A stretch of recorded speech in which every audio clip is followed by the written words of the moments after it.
आज हम shallow copy and deep copy क्या होते हैं ये समझेंगे, तो वीडियो पूरा देखना।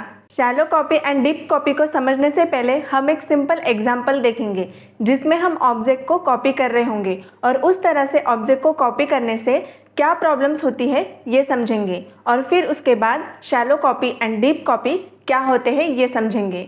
फॉर एग्जाम्पल हमारे पास एक ऑब्जेक्ट है, let OBJ equal to curly bracket के अंदर फर्स्ट प्रॉपर्टी लेंगे name, suppose Pratiksha, and age suppose 25। अब अगर हमें इस ऑब्जेक्ट को कॉपी करना है तो हम directly let OBJ1 equal to OBJ इस तरह से ऑब्जेक्ट कॉपी करेंगे। तो यहाँ पर ऐसा करने से इसकी एक्चुअल कॉपी नहीं बनती। यहाँ पर ये OBJ1 OBJ ऑब्जेक्ट को रेफ़र करेगा, तो बेसिकली OBJ1 के पास खुद की कोई वैल्यू नहीं होगी, ये सिर्फ OBJ ऑब्जेक्ट को पॉइंट कर रहा है। अगर हम यहाँ पर OBJ1 ऑब्जेक्ट को प्रिंट करके देखें तो देखो OBJ1 में भी नेम एंड एज दोनों दिख रहे हैं। तो यहाँ पर हमें सिर्फ ऐसा दिख रहा है कि ये कॉपी हो चुका है, बट ये OBJ ऑब्जेक्ट को पॉइंट कर रहा है। अगर हमें OBJ1 के नेम की वैल्यू चेंज करनी है, सपोज हम लिखेंगे OBJ1.name इक्वल टू रोशनी, तो अब क्या होना चाहिए, सिर्फ OBJ1 में जो नेम है उसकी ही वैल्यू चेंज होनी चाहिए, राइट? बट ऐसा यहाँ पर नहीं होगा। अगर हम दोनों ऑब्जेक्ट को प्रिंट करके देखें तो देखो यहाँ पर दोनों ऑब्जेक्ट के नेम की वैल्यू चेंज हो गई, क्योंकि जब हम ऑब्जेक्ट को इस तरह से कॉपी करते हैं तो ये एक्चुअल कॉपी नहीं बनती, ये ओरिजिनल ऑब्जेक्ट को ही रेफ़र करता है। बट अगर हमें ऑब्जेक्ट की एक्चुअल कॉपी बनानी हो तो हम स्प्रेड ऑपरेटर यूज़ कर सकते हैं, जैसे कि पहले हम इसे कमेंट कर लेंगे। अब अगर हम let OBJ1 equal to curly bracket के अंदर spread operator OBJ bracket close ऐसा लिखेंगे, फाइल सेव करेंगे, तो देखो अब सिर्फ OBJ1 के नेम की वैल्यू ही चेंज हुई। OBJ में जो ओरिजिनली हमने नेम की वैल्यू सेट की थी वो ही है, सिर्फ OBJ1 के नेम की वैल्यू ही यहाँ पर चेंज हुई। तो इस तरह से हम ऑब्जेक्ट कॉपी कर सकते हैं। बट जब हम स्प्रेड ऑपरेटर से ऑब्जेक्ट कॉपी करते हैं तो इसमें भी एक प्रॉब्लम है। सपोज हमारे ऑब्जेक्ट में एक और प्रॉपर्टी है हॉबी, जो कि एक ऑब्जेक्ट हो सकता है या फिर एरे हो सकता है।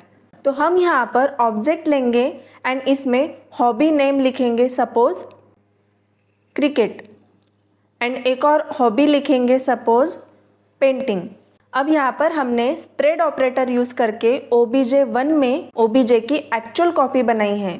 तो अब अगर हम OBJ एंड OBJ1 को प्रिंट करके देखें तो देखो OBJ1 ऑब्जेक्ट में भी जो न्यू हॉबी प्रॉपर्टी ऐड की थी वो कॉपी हो गई। बट अगर हम OBJ1 के हॉबी प्रॉपर्टी में से हॉबी 1 को चेंज करेंगे, सपोज सिंगिंग, तो अब देखो सिर्फ OBJ1 के हॉबी 1 की ही वैल्यू सिंगिंग आना चाहिए थी, बट OBJ1 एंड OBJ दोनों के हॉबी 1 की वैल्यू चेंज हो गई। तो ये एक प्रॉब्लम है और इसी चीज़ को हम शैलो कॉपी कहते हैं। शैलो कॉपी मीन्स जब हम ऑब्जेक्ट को स्प्रेड ऑपरेटर यूज़ करके कॉपी करते हैं तब ये ऑब्जेक्ट के टॉप लेवल प्रॉपर्टीज़ तो कॉपी कर लेता है, बट जो नेस्टेड ऑब्जेक्ट के प्रॉपर्टीज़ हैं उनको कॉपी करने के बजाय ये ओरिजिनल ऑब्जेक्ट का रेफरेंस पास कर देता है। यहाँ पर हॉबी ये नेस्टेड ऑब्जेक्ट है, तो स्प्रेड ऑपरेटर यूज़ करने से टॉप लेवल प्रॉपर्टीज़ जैसे कि नेम एंड एज ये OBJ1 में कॉपी हो गई, बट हॉबी ये नेस्टेड ऑब्जेक्ट है, इसलिए ये OBJ ऑब्जेक्ट के हॉबी को रेफ़र कर रहा है। मीन्स अगर हम OBJ1 के हॉबी में चेंज करेंगे तो ये ओरिजिनल OBJ ऑब्जेक्ट के हॉबी में चेंज होगा, तो इसी को शैलो कॉपी कहते हैं। अब देखेंगे डीप कॉपी क्या होता है। डीप कॉपी से ऑब्जेक्ट की एग्जैक्ट एक्चुअल कॉपी बनती है। डीप कॉपी से ऑब्जेक्ट के जितने भी नेस्टेड ऑब्जेक्ट्स हो सारे प्रॉपर्टीज कॉपी हो जाते हैं। तो अब हम डीप कॉपी कैसे बना सकते हैं ये समझेंगे।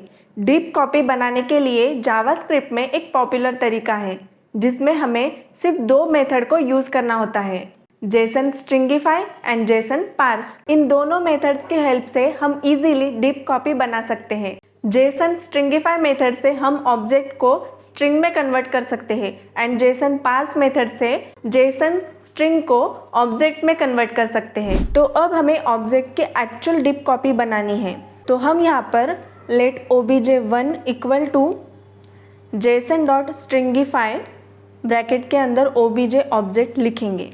तो यहाँ पर हमने obj ऑब्जेक्ट को स्ट्रिंग में कन्वर्ट कर दिया है और अब इस कन्वर्टेड स्ट्रिंग को हम फिर से एक्चुअल ऑब्जेक्ट में कन्वर्ट करेंगे। उसके लिए हम इस जेसन स्ट्रिंगिफाई को जेसन डॉट पार्स में डाल देंगे। तो अब ये obj1 में obj का एक्चुअल कॉपी बन गया है।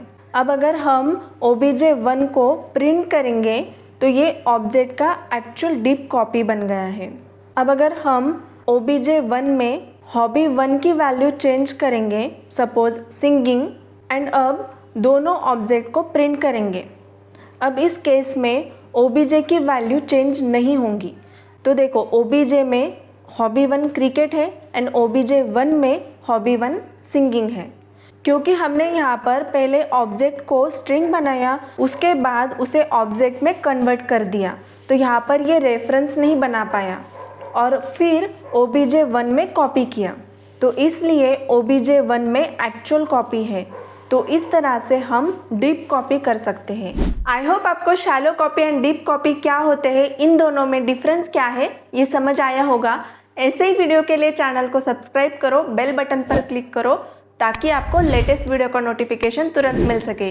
तो अब मिलते हैं अगले वीडियो में। Till then be happy, keep learning.